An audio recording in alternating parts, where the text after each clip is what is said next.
In the heart of the vast savanna, nestled between rolling hills and a glimmering river, lay the village of Zuburi. Zuburi was known for its brave warriors, fertile lands, and most notably, its radiant princess, Nia. Tales of her beauty and wisdom traveled far, captivating the hearts of many warriors across the land. When King Jabari, her father, announced he would step down and that the next leader of Zuburi would marry Princess Nia, excitement swept through the village like wildfire. The king decreed that only the bravest and most capable warrior could ascend to the throne and win his daughter's hand. To determine this, he proposed a series of trials that would test their strength, intelligence, and leadership. The scramble begins.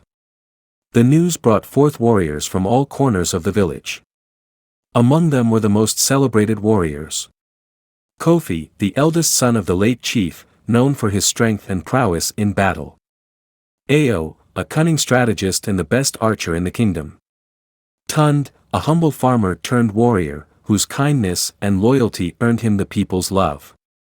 Omari, a boastful but skilled swordsman, infamous for his quick temper.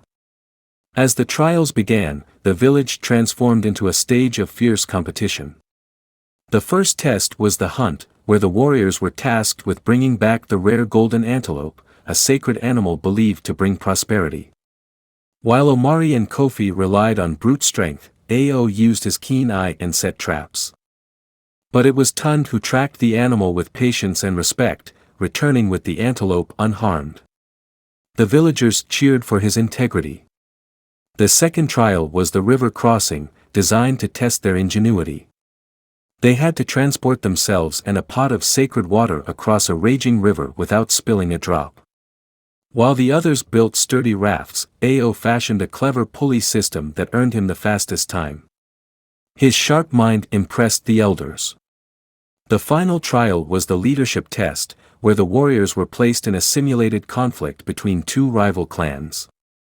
They had to negotiate peace without resorting to violence. Omari failed spectacularly, igniting further conflict. Kofi managed to intimidate the clans into submission. Ao devised a brilliant compromise, but it was Tund who won the day by listening to both sides, earning their trust, and uniting them in mutual respect. The king's decision. As the trials concluded, the villagers gathered at the grand baobab tree, where King Jabari sat in judgment. Each warrior presented his case, but the king had seen all he needed. Kofi, your strength is admirable, but leadership demands more than might, the king said. Ao, your intelligence is remarkable, but wisdom without compassion falls short. Omari, you are skilled, but arrogance blinds your potential. Turning to Tund, the king smiled.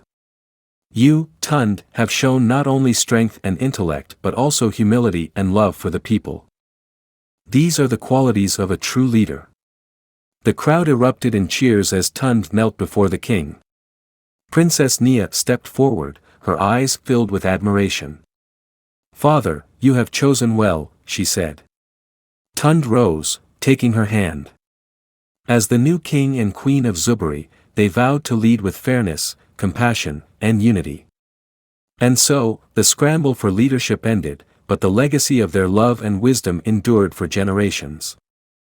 These are the qualities of a true leader. The crowd erupted in cheers as Tund knelt before the king. Princess Nia stepped forward, her eyes filled with admiration.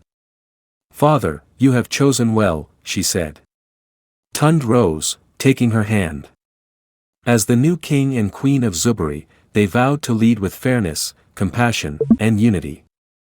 And so, the scramble for leadership ended, but the legacy of their love and wisdom endured for generations.